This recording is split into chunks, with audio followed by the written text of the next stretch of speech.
Better. Gotta get. We had a test. Well, they said it was fine, but other people were. Are y'all ready? Okay, we're on? Yes. Okay, awesome. All right, it's 3:03, and we're going to call our Active Transportation Advisory Committee meeting to order. Start off with Javier, please go ahead and start with roll call. Veronica Escalera Rivera, Present. Lyle Hustler, Yes, I'm here. Carl Bradmiller,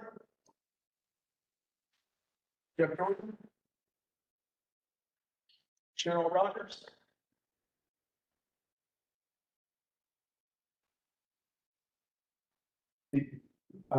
Mary. What? We have the alternate for Kendall County or Bernie online. Yes, Mary Ellen Shuley for Kendall County. Do you have the alternate for bicycle organization, Oscar? No, he is not. Okay. Carly Farmer. Here. Brandon Ross, Laura Parker here for Brandon. Joshua Jackson, It's Jacob Howard for Joshua Jackson. Isaac Levy, Erica Taft, Bill Hill, Allison Hayward, Ryan Clipson, Present. Bert McCall, Joey Pollock, Here. Robert Hanley, Here. Aaron Bishop, Here. Here. Yvonne De La Rosa, Here. Skip Marcela Diaz-Wells, Here. Please skip shared background ability provided. Alicia Spence, Schweitzinger, Or we know for good. Thank you. Do we have any citizens to be heard? Okay, great.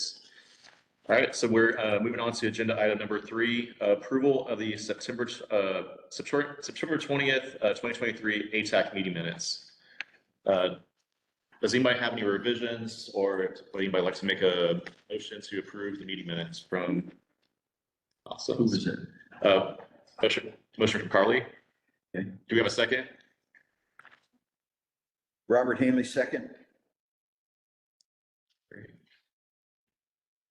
All right, and going off the hybrid format here, is there anybody who opposes the approval of the meeting minutes? All right. Meeting minutes have been approved, and we're moving on to agenda item number 4, presentation on VIA's network reevaluation study.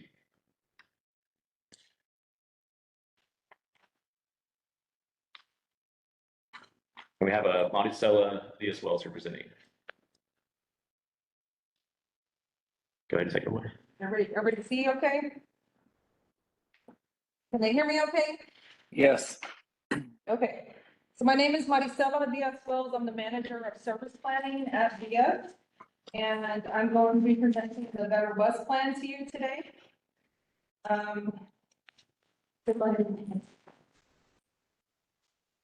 So VIA kicked off this project in July, earlier this year. We are evaluating our network to look for ways to improve frequency and expand access to the transit network. While this project is branded as Better Bus Plan, we are also planning to consider other types of transit, such as mobility on demand or other innovative transit solutions. I'm assuming that's just, is that the speed? Yes. That's also the camera station. Like pitching my voice. Okay. So why conduct an analysis? Well, it's best practice to periodically evaluate transit networks comprehensively. These comprehensive analyses are typically completed every 10 years with the goal of improving service to VIA's customers by reducing wait times and by increasing access to jobs and activities. VIA also wants to grow passenger usage and make the best use of its resources. Travel patterns changed after COVID, For example, more commuters are working from home now. The recommendations from this project will support the Keep San Antonio Moving Plan, which is a collection of projects, including the ART, or Advanced Rapid Transit, voters approved in 2020. The project is also partially funded by the FTA's Route Planning Restoration Program, which is a grant to help restore and improve service that has been affected by COVID-19 pandemic. And that particular grant emphasizes increasing the quality of service to low-income riders and disadvantaged neighborhoods or communities. So effectively, it's good timing, as really is what's going on. We have this sort of perfect storm of the need to understand post-COVID environment. We have future funding and the ART on the horizon, and we have a grant to support these efforts also. So next slide, please. The Better Bus Plan can be thought of in two parts. There's an evaluation and not that one. Two parts. We should be on slide 4. Yeah.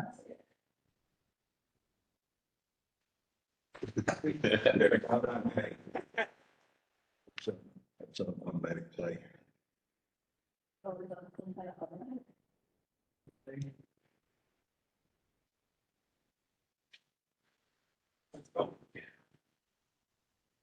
I think you have that. Maybe save or something. Hit pause.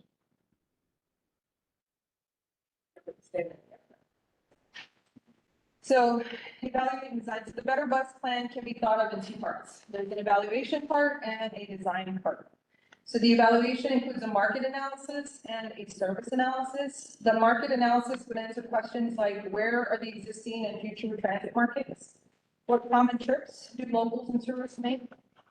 What are those travel times, and are we able to compete with visitors? The service analysis would answer questions like, how is VIA's service currently performing? Is it on time? What are riders' behaviors? What are their walking tendencies? Is there any correlation between temperatures and ridership? And how do we compare with other peer agencies?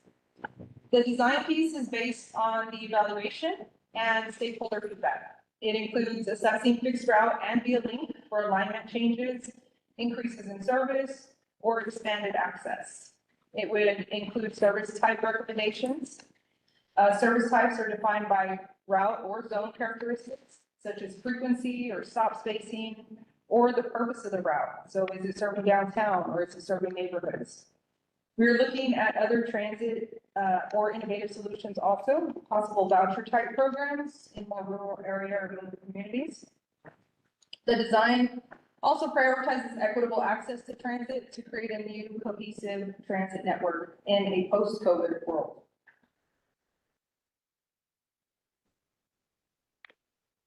I mentioned that we plan to engage stakeholders for input into the service design. Our internal stakeholders include, our steering committee will be our executive leadership. And we are also planning to engage the board along the way, certain points. Our internal stakeholders include operations folks like bus operators and dispatchers, but other departments, also such as safety and fleet planning and other leadership.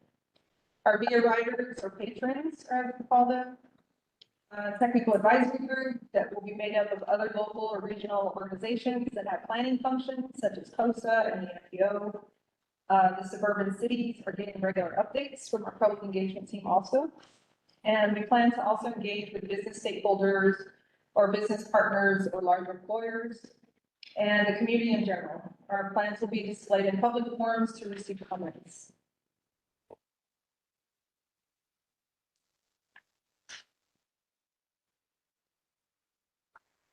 I'm gonna can you move on one slide? I put the shirt a little bit, yeah, and we'll go back to that.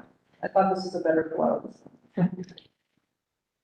So one of the most important parts of a project like this is to establish goals and objectives up front. The goals and objectives would guide the service design, and they would define how to determine if we have succeeded in the design. We developed draft goals and objectives during August and September, and we'll collect feedback this month and next, and then ask the board to adopt the goals and objectives in December before continuing with the project. Or go back, yeah, perfect, thank you. To develop the goals and objectives, we drew on strategies and initiatives already published or adopted. A few of those are on this slide, but other source documents would include the San Antonio Multimodal Transportation Plan, the Mobility 2050 Plan, by the NPO. Yes. And San Antonio area plans. We looked at VIA's Vision 2040, VIA's mission statement. We actually had a comprehensive analysis completed in 2018, so we're also drawing on that. Before COVID, VIA reimagined, which was the VIA's plan before KSAM. And then, I'm sorry, I didn't put these in the right order. And then the Advanced Rapid Transit corridor study, so the VIA Rapid north-south and east-west studies, and then of course the Keep San Antonio Moving Plan, and then insights from a board retreat that we completed in last summer in 2022. What we did was we told the board, I think the exercise of the board was, so you want to be a service planner. And so we gave them some resources and they had to put service on the network where they thought it could go. Okay, so we plan to collect feedback from our customers related to system level goals and objectives through an onboard survey to help us determine how they would prioritize changes to the network. And then we have some stakeholder meetings planned for November. The TAC committee meeting will be kicked off the last week of this month. Another meeting that is being planned is an online business forum meeting. We've had pretty good success engaging the business community online. We also plan to go to the board this month with the draft goals and objectives, and that meeting is next Tuesday on October 17th. So this is a sneak preview. Draft goals. So these are the ones that are presented to the board next week. You have the community-centered approach, equity and accessibility, enhanced mobility and efficiency, economic growth and sustainability, and regional connectivity and technology and innovation. And so this is our draft project schedule. So looking at the last part of this year, we should finalize goals and objectives in December. We're asking for board approval in December. Talks about engagement this month and next month already. The evaluation of the market and service should be completed by the end of the year. Bulk of the work we've been doing is focused on that evaluation so far. And then looking into next year, the January, February phase of the public engagement is to inform the community about the project. Instead of actively listen to their concerns and desires regarding the future of VIA's bus network and service plan. So really, getting feedback on their concerns, what their priorities are for the system based on common goals and objectives. So the bulk of the design will start in February and continue through the spring. The draft service plan will be taken to the public in May, June timeframe. And then we'll come back and react to that. We will make adjustments. We'll take it back out again to do a final engagement. Then come back and again adjust, react to the feedback, and then hopefully have it approved by the board in December or early next year.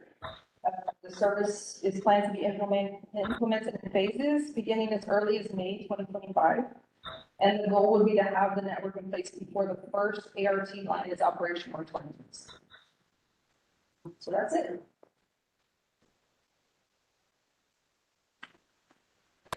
Thank you, Maricela. So this is a item that's for information purposes only. There's no action being taken on this today.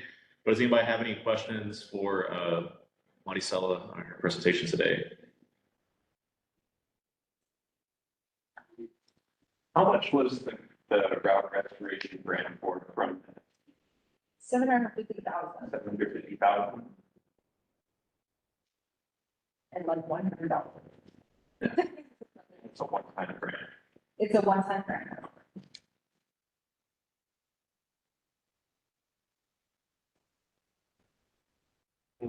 So with this money, are you using this money primarily for, planning, or is this money gonna go towards, frequency improvements at all? Well, we're planning for frequency. Right, So it's a planning grant, got it, okay, so it's not, there's no operational funding, but okay. pure planning.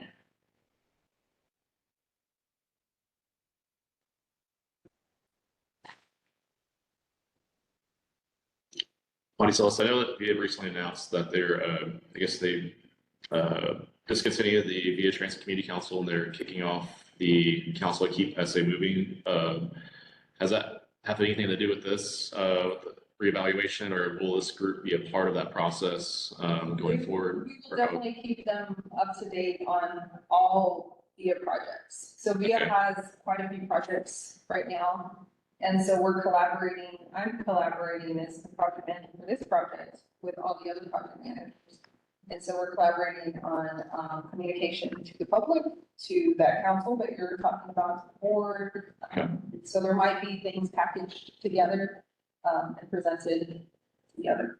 Okay. Certain projects. But yes, they're definitely part of the process of engagement updates.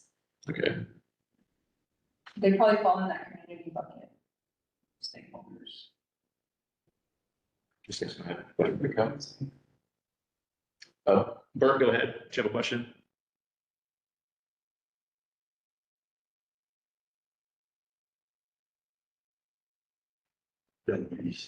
Bert, we see your hand up. Do you have a question? See, you're muted right now. You do have a question. How about now? Can you hear me? Yes, we can. Oh, okay. I'm sorry for calling in this way. Appears that somehow the WebEx software changed. The briefing was great. I just want to make sure you guys got me in there for attendance and all. But sorry I couldn't chime in right early on. But thanks. Thank you. That's not her presentation. Yes, good presentation. Does anybody else have any other questions or comments on the VIA presentation? Not. Thank you very much, myself, for the update from VIA. Looking forward to seeing how we can be a part of that process too. Next on our agenda, we have a presentation discussion appropriate action on the Active Transportation Advisory Committee bylaws. Matthew, I'll let you go ahead and take it away and let us know what's going on with this discussion here.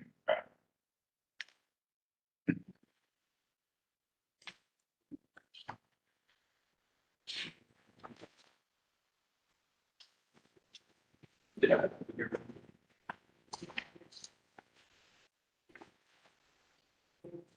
It's Bert. That's just me.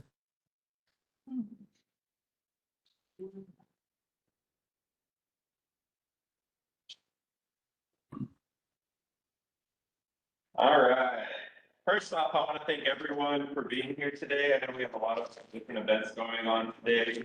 We have the event in Seguin for the cultural projects going on in just a few minutes as well. FHWA is down on talking about the missions at this very moment, so I know some people are at that as well. But I do want to appreciate everyone for being here. We have a pretty big agenda item today, and we're going to be discussing the Active Transportation Advisory Committee bylaws.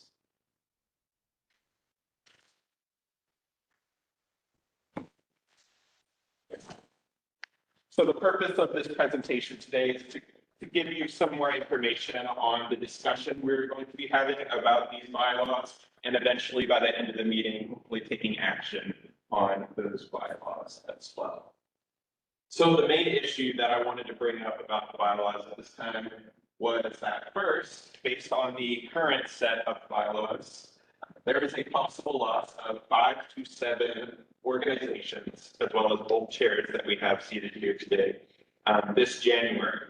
And this is because back in January 2021, our Transportation Policy Board, when BMAC and PMAC combined to the Active Transportation Advisory Committee, the bylaws stated that non-governmental organizations, so that both bike and both pedestrian organizations, the professional organization, and possibly the people representing, organization representing people with disabilities and the shared micromobility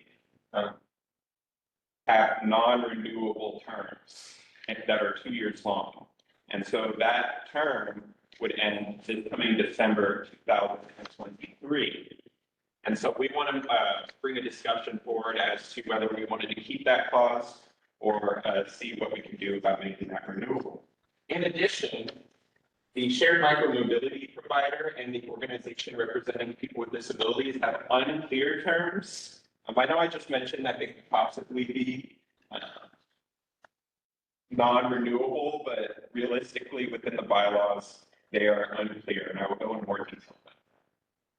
In addition, we don't have a set timeline within our bylaws for ATAC seating of new members or removal of those renewed membership terms based off of the current set of bylaws that we do have, if we are to rotate out those local governments.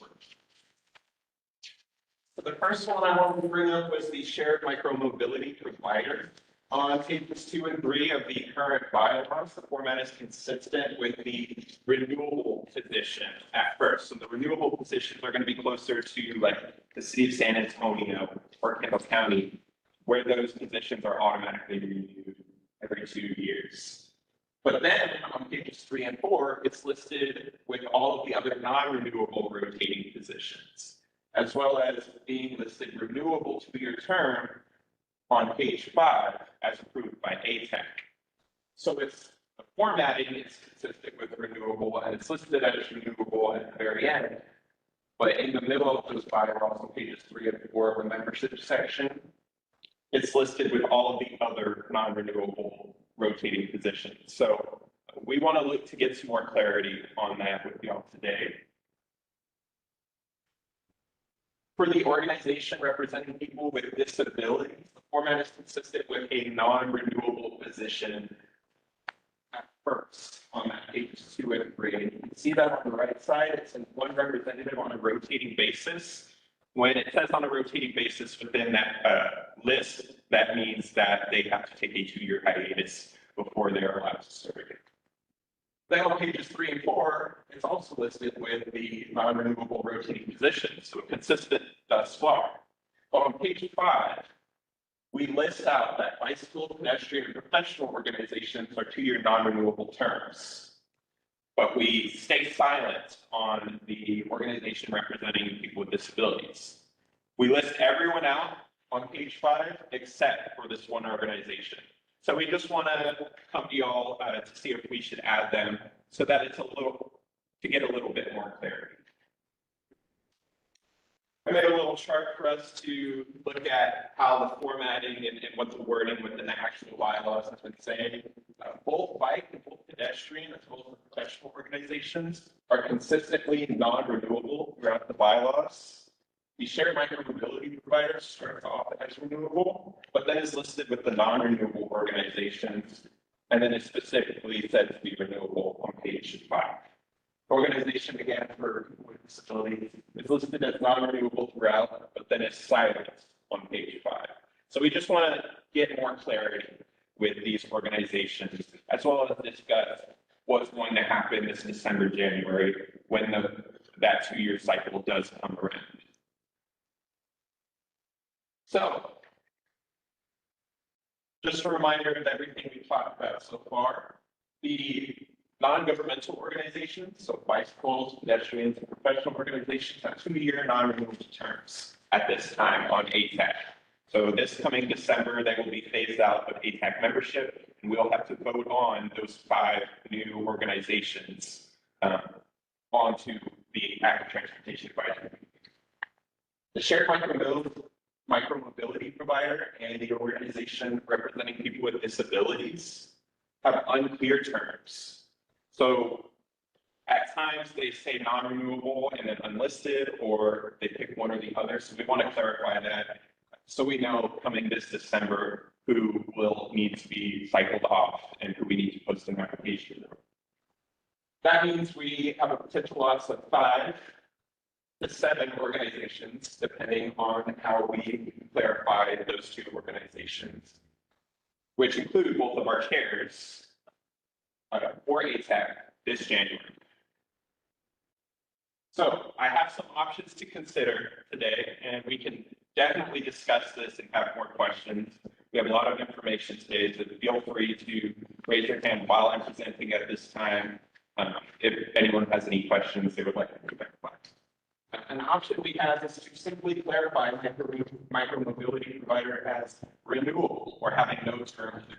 Once again, if you remember that micromobility provider started off as being listed with renewable, but then on pages 3 and 4, it was in the list with all of the other non-renewable organizations, and then specifically said to be renewable on page 5.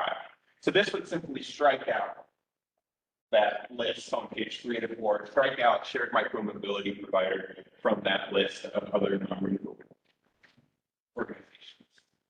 Hey, Yes. so I get that there's some ambiguity in the bylaws, but how have we been functioning in the past with this? Have we treated it as new or not? So For all, this is the first election cycle since these bylaws have been adopted.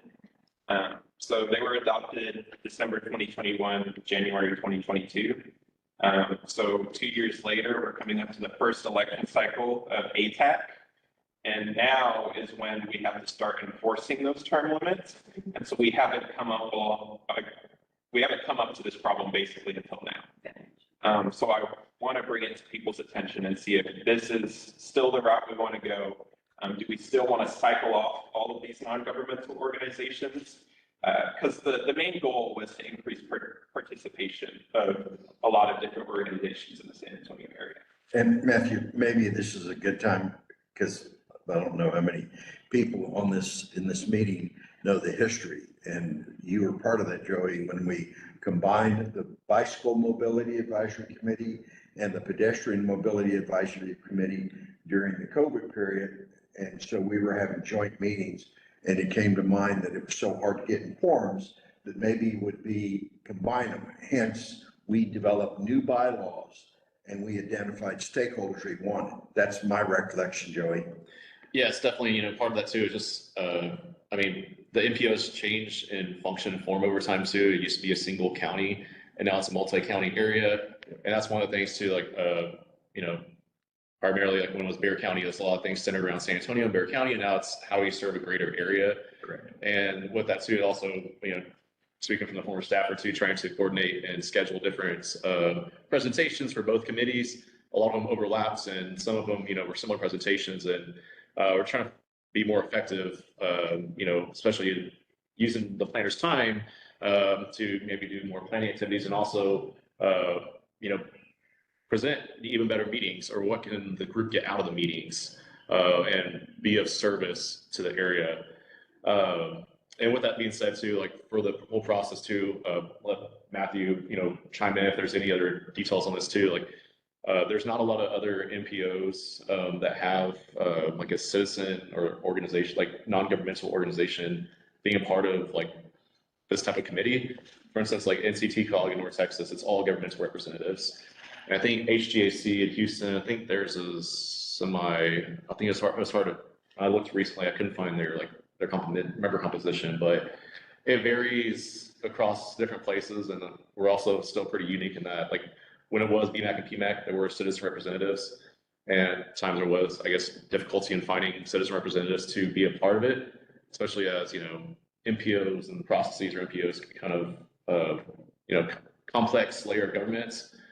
So that was, one thing we took in mind is how can we, bring in local government or bring in local partners to be a part of the process. And I'll let Matthew, I feel like that's also maybe part of what you're going to propose too as like a solution to like, maybe think about the term limits to a lot of folks. Okay, if this new organization joins, learning at that time, okay, how can it be effective as part of this committee? So hopefully Does that answer your question? Then we kind of went, we'll give you a Yeah, whole. it was, but it was historical. You find codes all the time, or who wrote that? 20 Yeah. But I guess my thought is, sorry if I'm saying this too early in the presentation, but I get wanting to like cycle more people in and have more voices, but I also get, we don't have any applications. What do we do? Oh, the person we just had still available, they still want to do it. But I guess the way that we kind of function on our just like advisory committees and stuff for the city is, at the end of the term, everybody has to reapply. And maybe you pick somebody new, and maybe you pick somebody old, and maybe the only person there is the person who was just there and you have to go with them. Right. I guess my thought is don't exclude who's just there, but also open it up to other people. So that is a great point. I do have a staff recommended option that I'll be presenting, but it basically is like that. Because currently, say Activate SA has been on ATAC for 2 years at this point, so it would be phased out. If we don't get any other applications to fill that spot, they would still have to be cycled out in our current bylaws and take a 2-year hiatus. So that position would just sit vacant. So one of the options that I'm going to be presenting is for them to have to reapply every 2 years. And we simply just have a subcommittee vote based off of the applications we do receive on who gets that position. So it doesn't matter if that person is a constituent or the brand new organization applying, they will all be put in the pool and have to be selected by that subcommittee, basically. So getting rid of that clause that says they have to take a 2-year break. But I'll talk more about that in a moment. Now, second option I wanted to bring up here is to simply just clarify the organization representing people with disabilities as a non-renewable organization. So this option would get rid of the ambiguity that I mentioned earlier. On pages 2, 3, and 4 of the bylaws, they're listed as non-renewable, but then on page 5, for some reason, they were omitted from the rest of the non-renewable organizations. So this would simply add them to that list.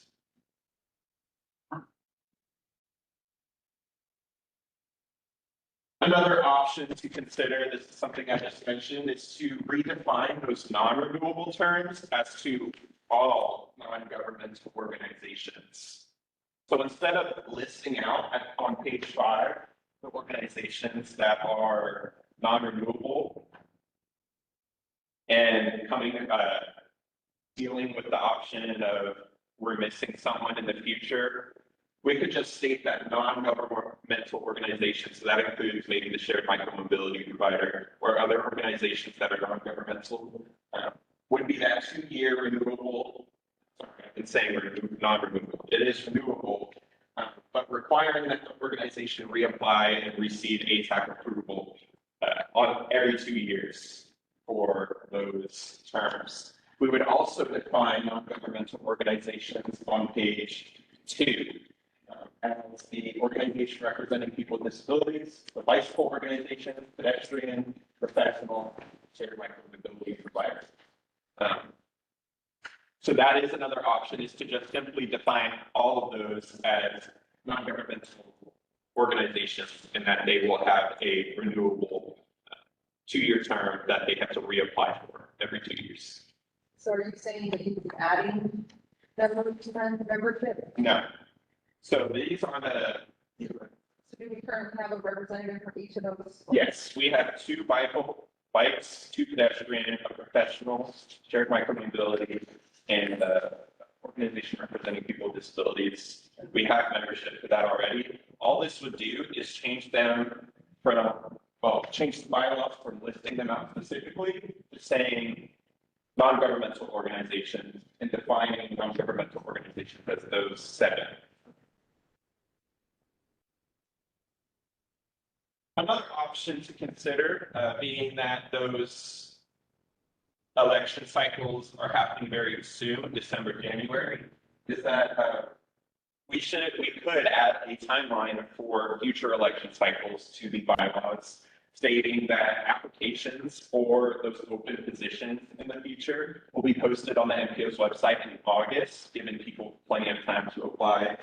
And a subcommittee of ATAC will provide a recommended candidate in September. This will be presented, the primary and alternate members selected by that subcommittee will be presented to ATAC in October, and the updated membership will join the ATAC and vote on the new co-chairs in January of even years. So that is already something that is in our bylaws, is that we can vote on new ATAC co-chairs in January of even years. And this would just build off of that timeline stating that new membership would begin applications the August before and would be voted on and decided upon by October, so that we know who will be replacing the whole membership a few months in advance. So a little bit about the timeline with these bylaws changes. Changes to the ATAC bylaws have to go through the Technical Advisory Committee as well as the Transportation Policy Board. So today we will be having a little bit more discussion on these bylaws and hopefully approval to send to CAC, who meets on November 3rd. We'll be reviewing this discussion and motion and then sending their recommendations to the Policy Board. Policy Board has combined their November and December meetings, so they do not meet until December 11th. And so they will be hearing and meeting on these approvals then. Based off of what action we take today, some future agenda items and talking points may be an ATAC membership application, talking about what that might include when we post it. Membership subcommittee to decide on those applications, to decide the primary and alternates, as well as the actual ATAC membership discussion and action in a later meeting, depending on what we choose here today. So again, I mentioned earlier the staff preferred action. This would basically redefine all of the non-governmental organizations to renewable. So that is 7 organizations on ATAC right now. That is both bike organizations, both pedestrian, the professional, shared micromobility, and the organization representing people with disabilities. This would redefine them as renewable, but requires that they have to apply every 2 years at the end of their term. And a subcommittee will pick based off of who applies if they're back on the committee, or if we had a new applicant for their position, if that new applicant will be cycled. In addition, I recommend that we institute a specific timeline for future applications and ATAC membership cycles. So I just mentioned that, that's saying that we will have the application posted in August, and we will have the new membership voted on by October, so that we know who's cycling out in January in the future. Some other alternative actions we could consider and talk about today is to redefine non-renewable terms to allow renewal if the position stays vacant past the election cycle with approval from ATAC. So this is a little more stringent than the staff preferred action. This specifically states that if there are no applicants for, say, a bicycle organization representative past the election cycle in January, then the constituent is then allowed to reapply for that position.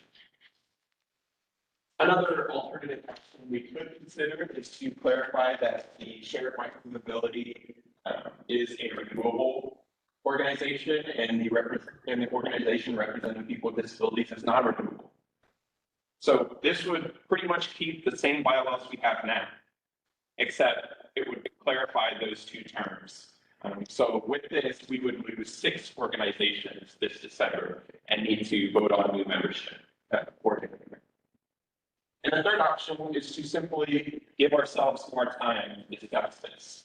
We could talk about an extension of those soon expired terms to February of 2024, or even a later date to give us more time to talk about this today. Are there any questions at this time about?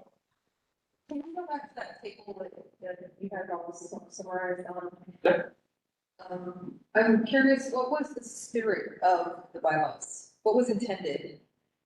What So- did you mean to do? Because Yes. it didn't mean to have these Yes, and so I think as for the spirit, and I guess speaking as a staff member who helped write the bylaws at the time, so that fun part, the spirit was trying to get more folks to be involved in ATAC, and that was part of the spirit. But also, looking back too, as former staffer and also outside advocate too, it's just maybe there is that issue too of like what is an NPO, like how do we get involved in the process? What is the effectiveness of ATAC?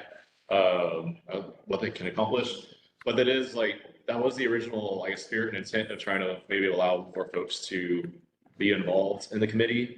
That's why we set the term on this, but also it can be restricting in terms of filling those seats, because also as a former staff member too, it seemed like there's a lot of time spent filling vacancies, whether it was governmental organizations switching out seats, or even, that was as a former staffer, that was sometimes, lots to keep up with the, governmental organizations switching out seats, getting them onboarded. There's also the fact of, going with elections and going with that process. So I guess in terms of future solutions, Kind of think, yes, expanding, right? The Yes. membership, but if you have like the shared mobility provider, I don't know exactly what's on 2, 3, 3, 4, and 5, what the differences in the 3 pages. But why would we have renewable and non-renewable on? Is that a mistake? Was that a mistake? That's what Matthew talked about. yeah. But is it a mistake? I mean, was it a mistake? It's an oversight. I think it's just more of an oversight.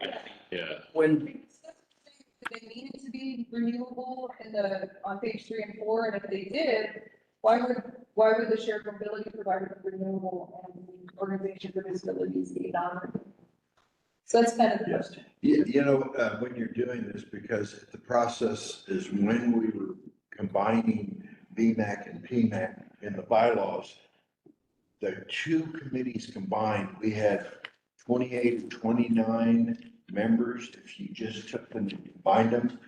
And so there was a lot of meetings that were held about how do we identify a combined group and what's a manageable number of members. And so there was a lot of dialogue about obviously governmental entities were represented, but how many bicycle, how many pedestrians, who else? And so there was a lot of discussion on that, but it was a greatly reduced instead of just combining BMAC and PMAC to say, what are the stakeholders that would contribute productively to this particular advisory? Yeah, so you guys keep speaking to me about the members Yeah. that you selected, right? But not about the renewal versus. Yeah. Yeah. And I think What was intended, because if it's an oversight, I maybe we just need to correct Yeah. the oversight. And Yeah, that's partially what I'm looking for is clarification for And those 2 today. I think just reference on that, looking at this, I think it might have just been like an oversight and excluding that language. I think the intent was that, for instance, like shared market mobility provider would be like non-renewable selected as needed, but looking at the text here too, it's just like, within that one table in the bylaws, it just doesn't show, on a rotating basis, but it mentions it elsewhere. So I think it was just maybe in that case, just an oversight that we had missed in writing the bylaws and trying to get it together.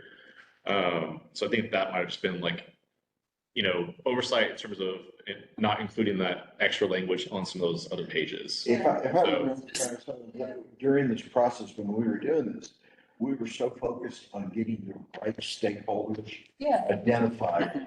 And then we had some language, but if we had stepped back, once we got to the point of that we had the representation for stakeholders nailed down, or pretty close to nailed down, maybe we should come back to the language and did a scrub. But we were kind of operating on a very fast timeline because we had meetings scheduled to the future. We wanted to get this done. So I think what Matthew's presenting today is a way to rectify some of the maybe errors or Because the original intent with this is that there's all these organizations that we'd have to open the applications all at once. And with Matthew going back and working on that, looking at the bylaws, caught some of those nuances that are missed, or that clarification of language within those extra areas of the bylaws that were just missed when we wrote the bylaws. So just cleaning it up. Intended to be non-renewable, right? Yes, yeah. Just open them up for applications. Originally, that was the intent, but So now we're talking about flipping it to renewable. Well, so if I may, Yeah. Oh, yeah, this is Ryan Flips. or? Ryan Flipson online. I'm with Disability SA. I'm a person with a disability. Melanie Cawthon asked me to sit on this committee, and I love participating. And if I wasn't on the committee as a person with a disability representing Disability SA or some other organization, I definitely participate in the citizens to be heard. But it sounds like there's a couple of different issues. It sounds like it just with the bylaws being combined, there's some linguistic, grammatical things that need to just maybe be fixed, and that'll, depending on what we all decide, that'll fix a lot, and then decide on who all needs to be on the committee. Just a summary, two-step process. You have a hand up. Hey, folks. Yeah, so Javier, can you make sure that our screen is, we can see all the. Yes, sorry, who's speaking next? I can't see all. Yeah, hey, Bill Hill. Bill Hill, quick question here. Yeah, sure. Are we leaning towards the staff recommendation? Or are we leaning to just make some edits in these three categories right now? However you want to say it, it's changed to the bylaws, has to go to TAC and Transportation Policy Board. Yes, we could take a vote. I mean, if somebody would like to make a motion, we could, go toward, the staff recommended option, which at this point, would probably be the most pain-free option for, staff and even the committee as it functions. So, I guess it's up to the committee. The staff option does sound the most pain-free and good option from this point of view. But, we'd love to hear from the committee as well. But I think, Joe, one of the things from that is we don't want to rush through this. So if somebody has take exceptions to the staff recommendation, that's what we need to do, because we can change that now. We don't want to come back in 3 months or 9 months or whatever it is, and then have to go through this. So I think what Matthew has done is made a very good first step on there. And if a committee member sees that it needs to be changed, that's what Matt's looking for, input, so we can move this down the line. Yeah, hey, I think that if the staff option is renewable every 2 years and then you pick from the applicants, then that gives you the most flexibility. And if you have really strong participating members just because their 2-year term is up, they're not renewed, that wouldn't make sense to me. I'm a fairly new member here, and it takes about a year or two to figure out what's going on in these committees. So, continuity is important. Amen. Yeah. Amen. So I'm in favor of the staff recommendation. Great, thank you for that insight, Bill. And I know we have some more hands up. Before we go to that too, I just provide some more background here too, with in terms of changing the bylaws. I know from when I used to work at the MPO, I know staff usually try to refrain from changing the bylaws too often, which is the reason why we started ATAC. We didn't make any changes to the bylaws immediately. We, see how this works, and then as time comes along, we'll change them because of the process that this would take. From getting the committee's perspective and also seeing how this committee would work, and also it'd have to go through TAC and then be approved by the policy board, because this is part of the MPO policy that enables ATAC to function as is. So just providing more context to that. I just, if you got a moment, Matt, Gary Ford, who's the chairman of the TAC, and I'd love to hear Gary's opinion about what we're going through, because if we're going to be changing the bylaws every 9 months or 2 years, how does TAC perceive that, Gary? Really, we could rely on the MPO to come in, just generally a policy review. That's typically once a year, when the MPO comes in to look at the different policies to review. But for the most part, we don't go through this on a regular basis. Okay. My thought definitely is to introduce, it provides the opportunity for some feedback, and then probably come out, go over specific comments that provided the MPO staff, and then, sometimes it may be up or down on one item or another. Thank you, Gary. Yeah. Comments, members. We had Bert McHale saying some comments in the chat. Read them out loud. Yeah, please. Bert McHale said, obviously much time and effort has been put into the review of our bylaws and meeting flow procedures. I hope that we do not put more effort on the red tape or interpretations of the text of the meeting act. My focus has always been to inform, share, and teach. Just a thought from a meeting volunteer or representative. Spirit and intent of a regulation is more important then the red tape that usually reduces the effectiveness of meetings and commissions. Bert is on 5 city and county boards, and the ones that succeed are the ones that always focus on the spirit. Great. So I have a question. What's up, Isaac? Hey, Isaac Gonzalez, transportation planner, with AMRO. What methods would be put in place to, let's say, allow new potential members to come in and join? Let's say, how are you going to determine which member gets booted or replaced with the new member? So are you asking if we do the staff recommended option, how would that be decided? Yes. So I would say that would most likely be in the determination of the subcommittee that is leading that vote and recommendation based off of the applications. And has that been created yet? No. Okay, so. And that's based off of what we do here today. If we do move forward with the renewable, then we'll go ahead and create a subcommittee, have that application process, have those organizations renew, as well as posting the applications online for outside organizations to see if they want to come and take that position. And that subcommittee will vote based off of the applications they receive on who they perceive as being the best fit, and then that goes to ATAC and we vote on it in a regular meeting. And that would be the process in the future with the staff. And does a potential shift of this, I know one of the options was taking the ball off like February or potentially later. Does that also need to go through an approval process, the same approval process, TAC, TPP? No. If we give ourselves more time and say the current people that are looking to be cycled off this December, January, we could simply give them a term extension based with ATAC approval for a few months, just to give ourselves more time to discuss this and have a little bit more time to sit with it. But the reason it has to go through that process right now is because we're changing the bylaws, the actual wording of the bylaws. So since we're not doing that with the extension, it just would have to go through. And thank you for those comments. And also want to jump back to the chat box over here too. So Karen Bishop said that she's leaning towards the staff recommendation with the two-year term limits. Then Lionel Huffstetler said that he would like to hear a non-governmental representative point of view on the pros of non-renewable terms. And does anybody, let's see, who else is involved?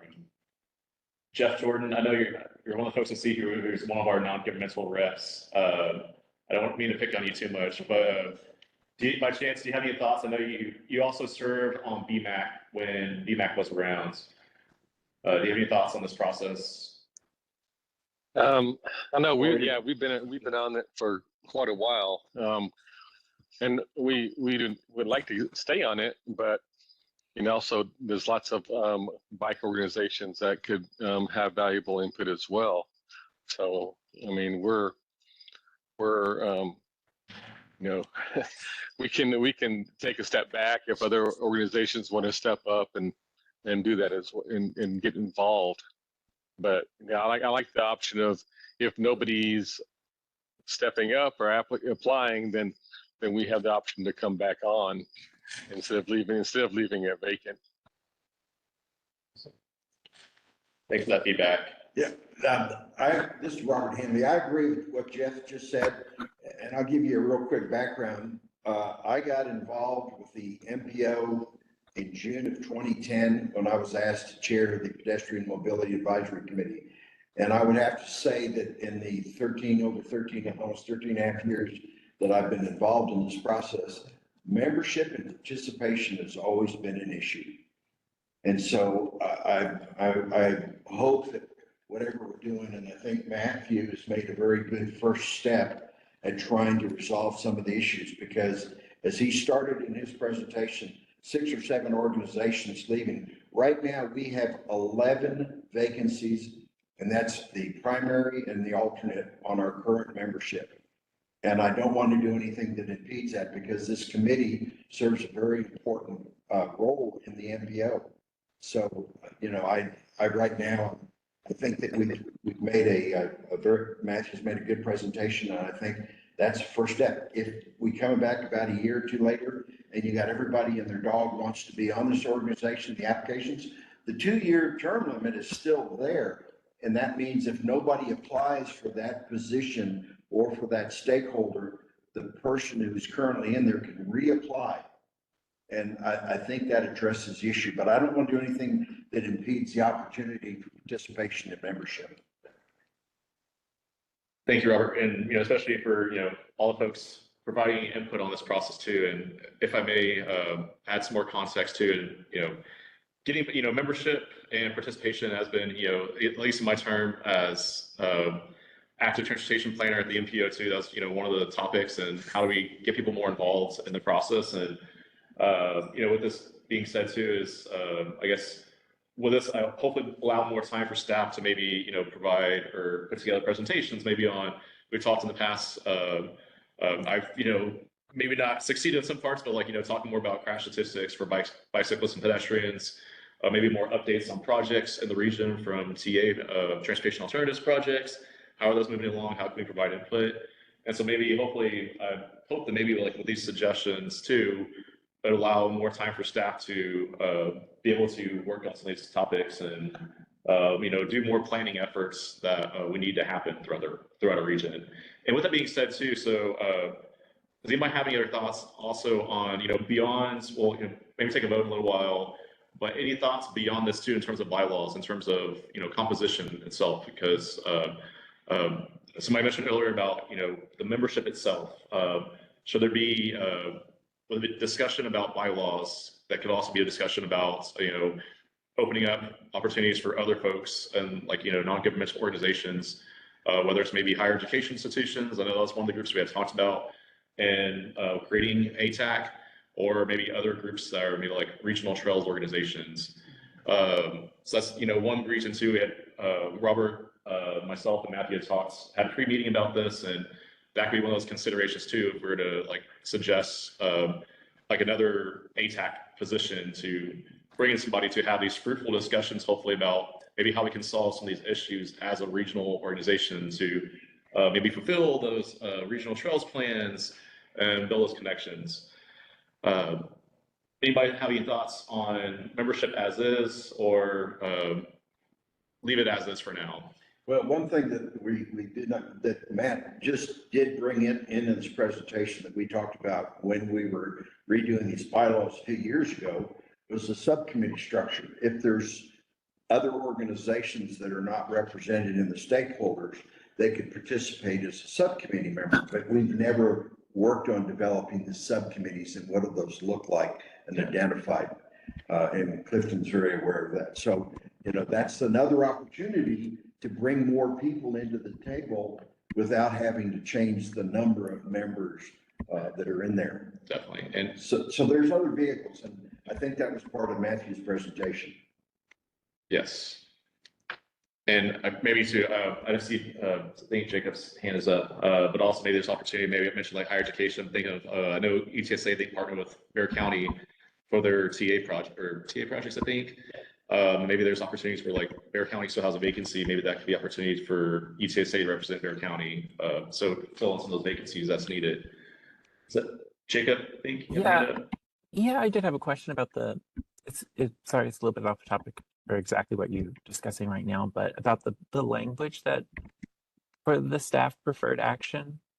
I guess I'm just wondering, I mean, the logic of it is that you're going to redefine people who are currently designated non-renewable as renewable, but then the people that you're redesignating will have an additional application process that the current renewable members don't have. Is that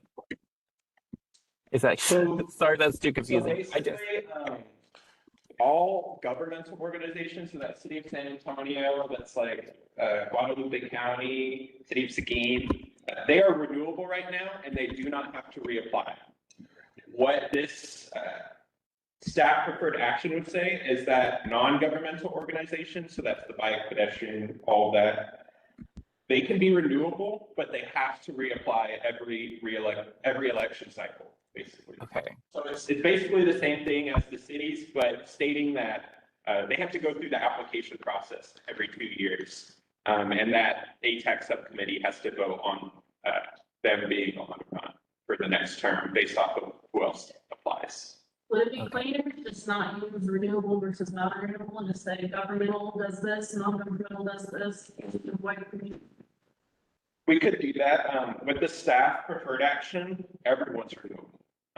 Yeah. In the bylaws. The only difference is that we define governmental organizations as simply renewable and non-governmental organizations as not as renewable, but they have to reapply.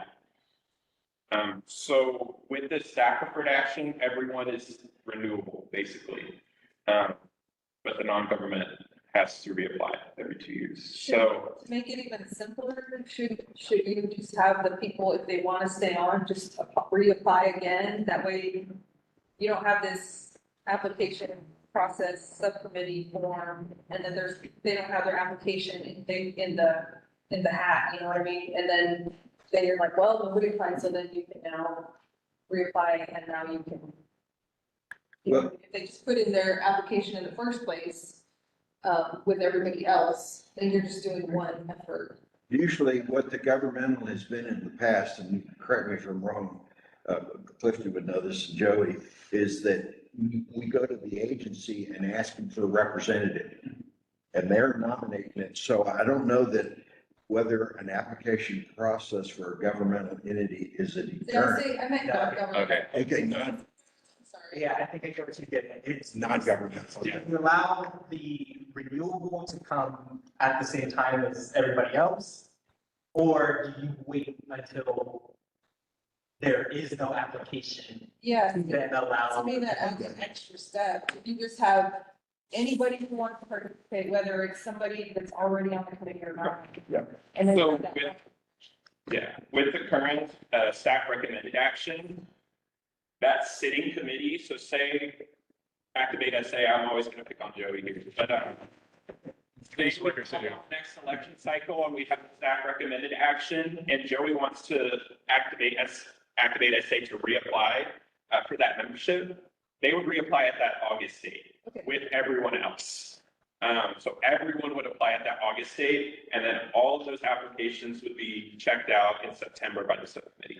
So there wouldn't be a lapse of vacancy before Joey can reapply. That's what it. That is something, sounded like. yeah, that is something we could do, and that's one of the other options to consider I had up there. It's a little more stringent, but with this, Joey's non-governmental organization would just reapply at the application process with all the other ones.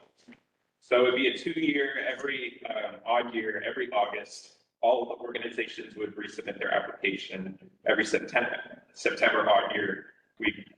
Subcommittee would give the recommendation, and every October of the odd year, we'd vote on who gets on that ATAC.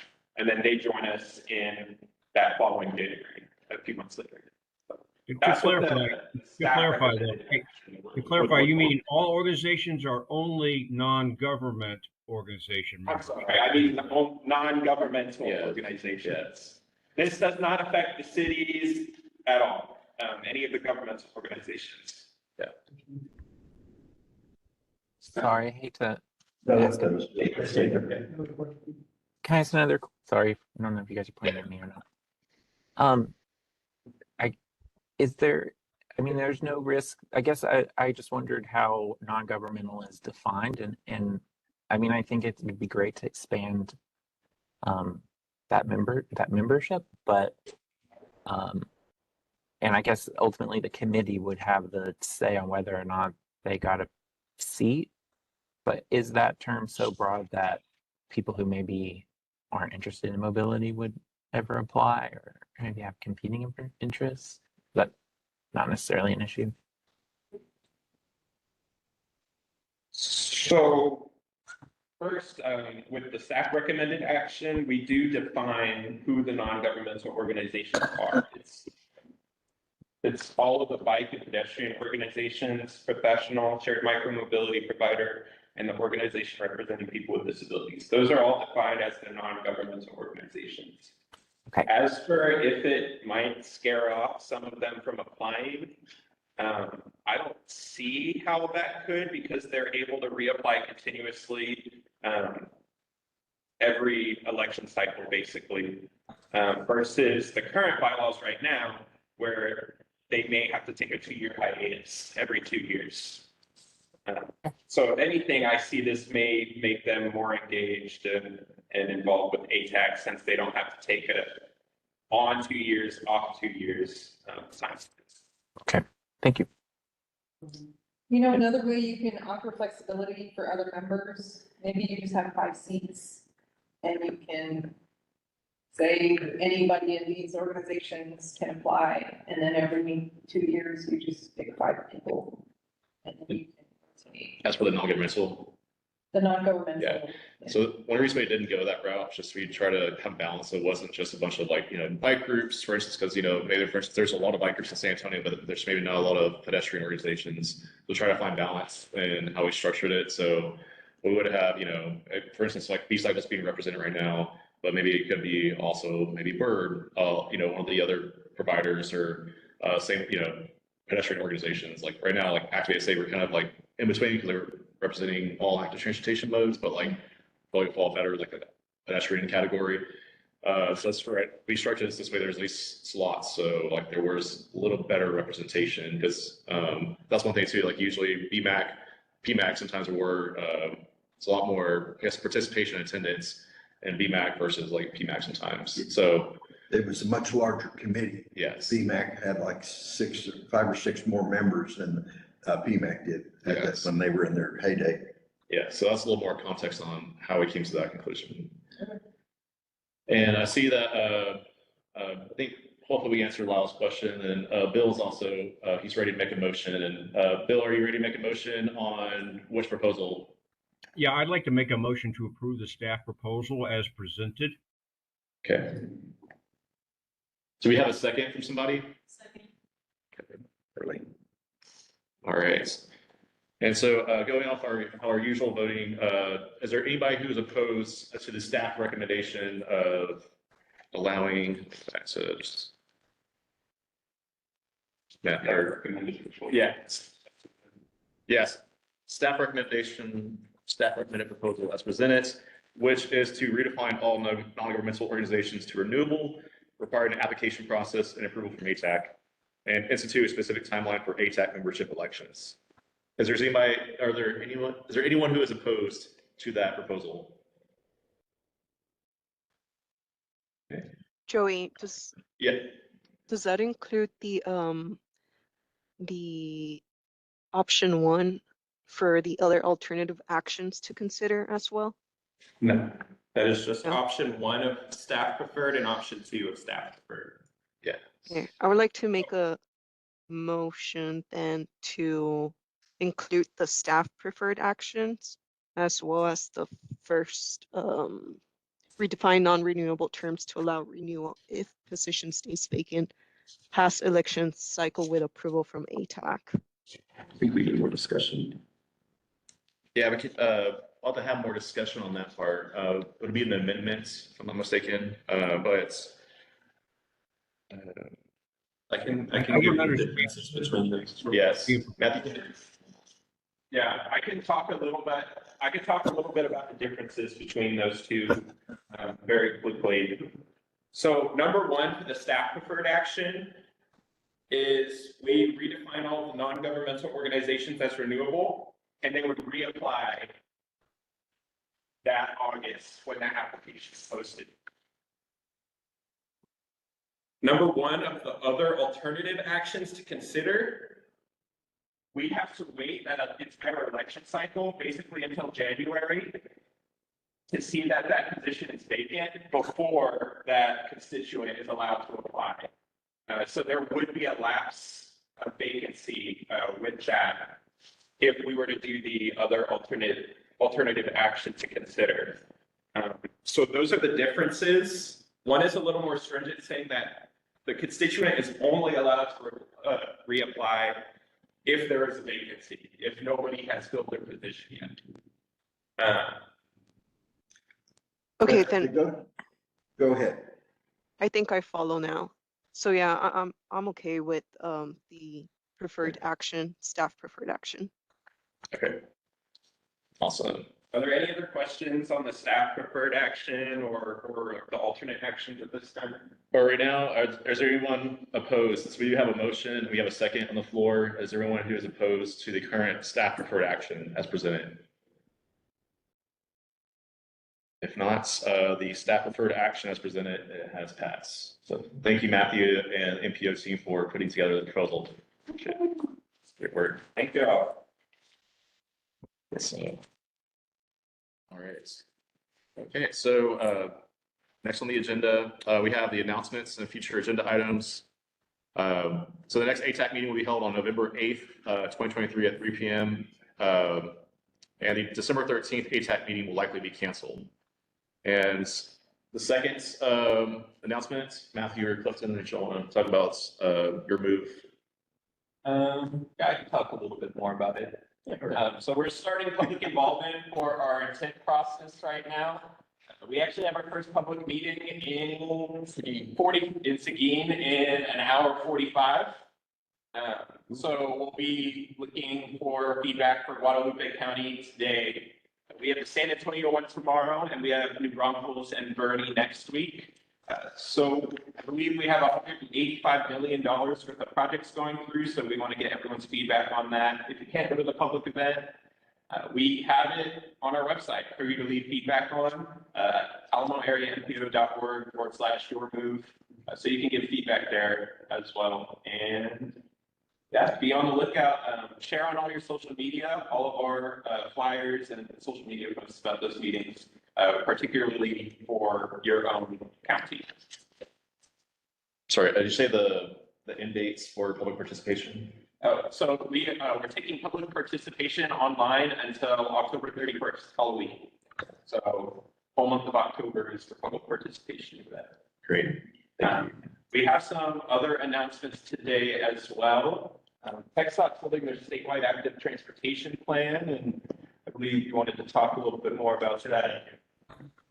Jeff Whitaker, the project manager for the statewide active transportation for TxDOT. It's the first ever statewide active transportation plan, so it's probably should be exciting for this group. Our first public meeting is next Thursday, October 19th.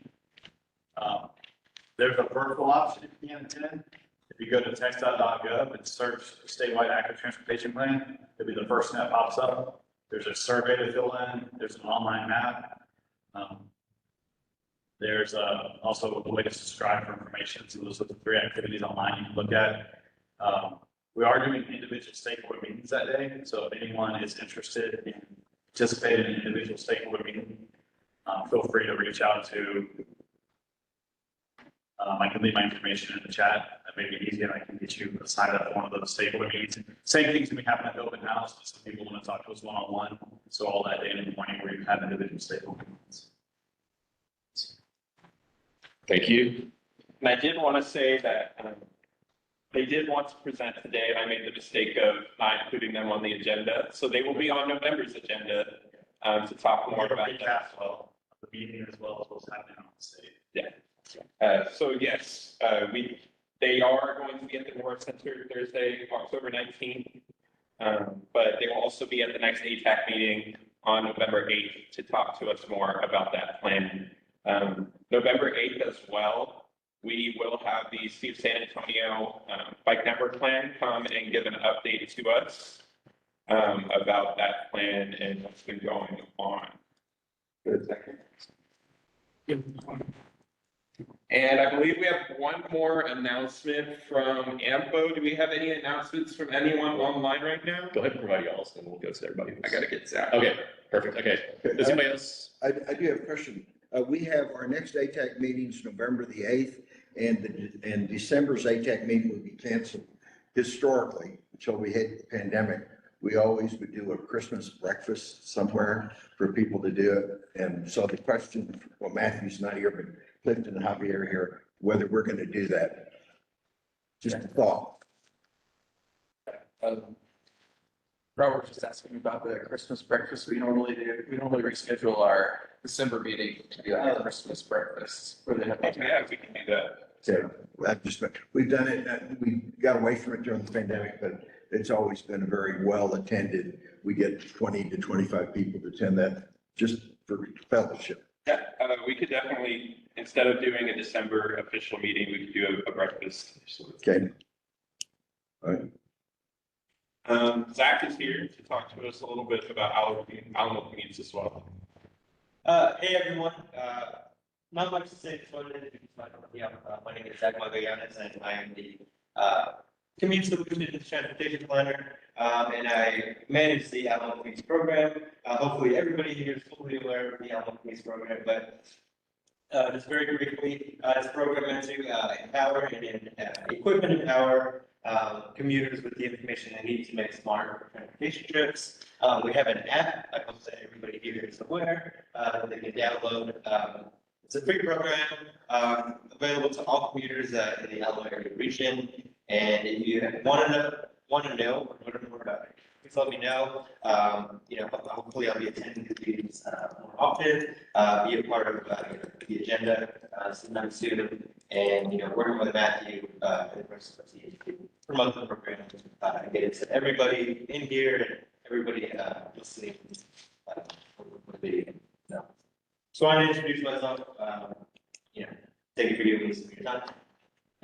Awesome. Thank you, Zach, and welcome to the NPO team. Of course. How's it going? Gary, you have an announcement? Yeah, thanks, Joey. I do want to announce that we're going to be introducing our New Braunfels Vision Zero action plan to City Council and our Transportation Traffic Advisory Board starting next week. So we're hoping to introduce that and go through the process and get that adopted by early next week, which is really exciting for us. And I think we're going to be following the lead from San Antonio and also other agencies on the document. Awesome. Be great to learn more at a future ATAC meeting or see how we can support y'all too. That'd be really, really great. Awesome. Thank you. Is there a draft state available online? Not quite yet. Again, we're just introducing you, let council know what the next steps are, kind of going through that entire process. So, thanks. Are there any other announcements online? Go ahead. So on October 23rd, we're opening up our fourth mobility on demand zone in the Kirby area. It'll be connecting to the Randolph Transit Center and BAMSI, and then our future East Side Mobility Hub location. And so we're really excited about that. So look out for that. Thank you. Is the on demand the same as the link? Yes. Okay. Be on it. Thank you. And Yvonne, I don't mean to put you on the spot. Did I hear correctly that TxDOT's extending the timeline for people to provide input on the TxDOT bike district plans? Yes, so the extension for public comment has been extended to October 16. So that's Monday at 5 p.m. Okay, great. Thank you.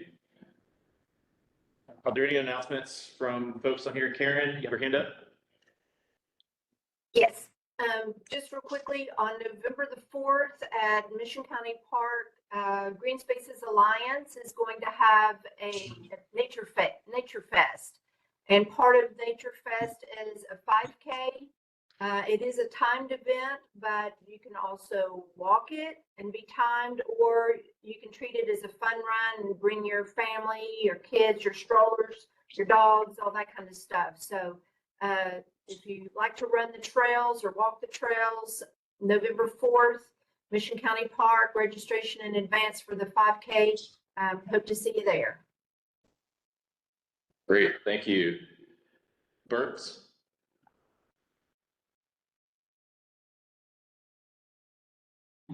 Bert, you can go ahead and you're muted right now. Can you hear me now? Yes, go ahead. I gotta learn how to use the two different systems. That's why I got into this. But no, just as a reminder, this Saturday is Camino Verde, which is the usage of the trail system for bikers, pedestrians, whoever, come out to the trails on this Saturday, October 14th, 9 a.m.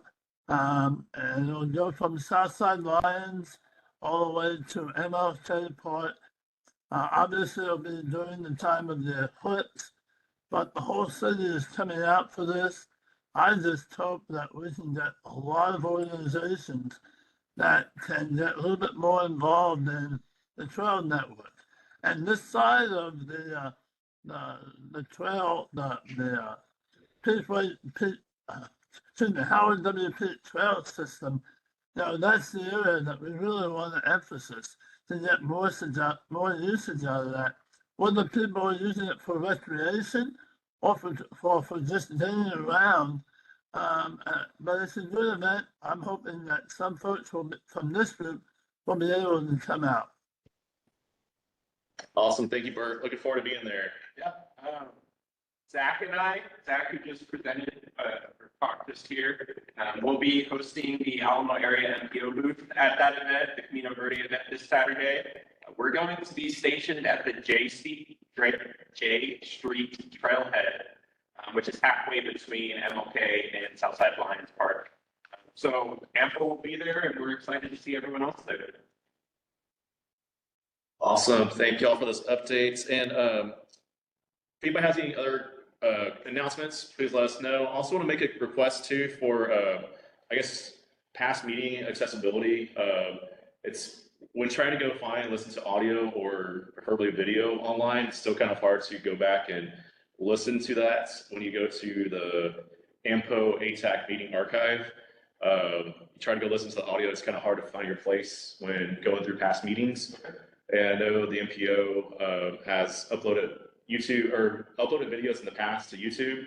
It could be another solution, but I know the MPO does record ATAC meetings, and it would be great to see these online video format. So whether it's committee members, staffers, or the general public, if those folks would like to see these meetings, and especially presentations with the audio, that'd be fantastic to find it online. Yeah, I can definitely upload these meetings to our Alamo area MPO. Great. And if we could also get a link to that, like on the meeting archive page, it'd be fantastic. Okay. Thank you. Does anybody else have any other questions, comments, or announcements? If not, close the meeting at 4:25 p.m. Thank you all. Hey, Joe. Sorry.